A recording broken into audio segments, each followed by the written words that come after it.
وعلیکم السلام ورحمۃ اللہ وبرکاتہ۔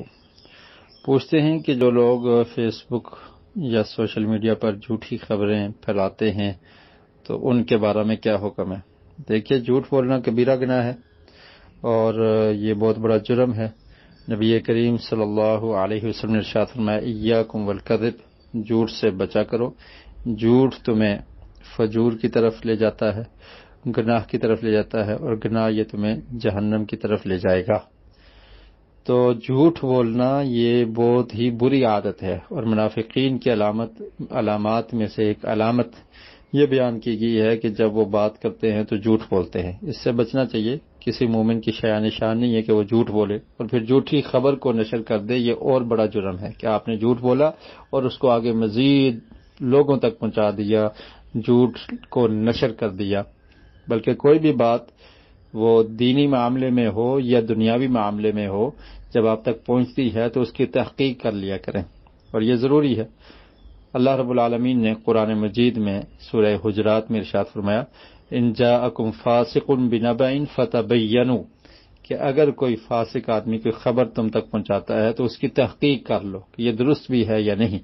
تو جھوٹ بولنا، جھوٹی خبر کو نشر کرنا یہ حرام ہے، یہ درست نہیں ہے، ایسے کاموں سے بچنا چاہیے۔ جو شخص ایسا کرتا ہے تو وہ اپنے آپ کو جہنم کا ایندھن بنانے کی کوشش کرتا ہے۔ اللہ تعالیٰ سب کو معاف فرمائے اور سب کو محفوظ فرمائے۔ دوسرا سوال آپ کا یہ تھا کہ بچوں کو مارنا، یعنی قاری صاحبان جیسے مارتے ہیں، یہ درست ہے یا نہیں؟ بچوں کو ڈانٹ ٹپٹ کرنا یا سزا دینا اس حد تک کہ جس کو سزا ہی سمجھا جائے وہ درست ہے، لیکن اتنا مارنا کہ کوئی اپنا انتقام لینا مقصد ہو یا ظلم کرنا مقصد ہو تو اسلام قطعاً اس کی اجازت نہیں دیتا۔ ایک تادیباً سزا دی جا سکتی ہے، اور سزا کے بہت سارے طریقے ہیں۔ اتنا نہ مارا جائے کہ بچہ ڈر جائے اور پھر وہ قرآن پڑھنا ہی چھوڑ دے، اور پھر وہ آوارہ ہو جائے اور اس کے دین سے نفرت ہو جائے، اور ایسی بہت ساری مثالیں ہیں کہ مار سے بچے بھاگ جاتے ہیں اور اس کے بعد پھر وہ آوارہ بن جاتے ہیں۔ تو یہ ایک المیہ ہے کہ بہت زیادہ مارنے کی وجہ سے ہم لوگوں کو دین کے قریب نہیں کرتے بلکہ ان کو دور کر دیتے ہیں۔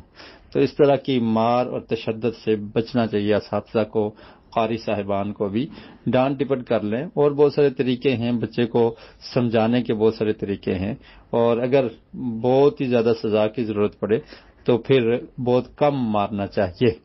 دل جیتنے چاہیے لوگوں کے، اور خاص کر کے بچوں کے، ان میں لگن پیدا ہو، شوق پیدا ہو، اور جذبے کے ساتھ وہ یاد کریں۔ اگر آپ سختی کے ساتھ یاد کروا بھی دیں گے تو ایسے بچے بعد میں قرآن مجید بھول جاتے ہیں۔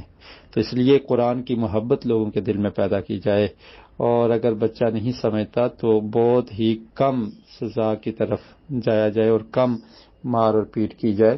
بہت زیادہ مارنا، تشدد کرنا یہ درست نہیں ہے۔ واللہ اعلم بالصواب۔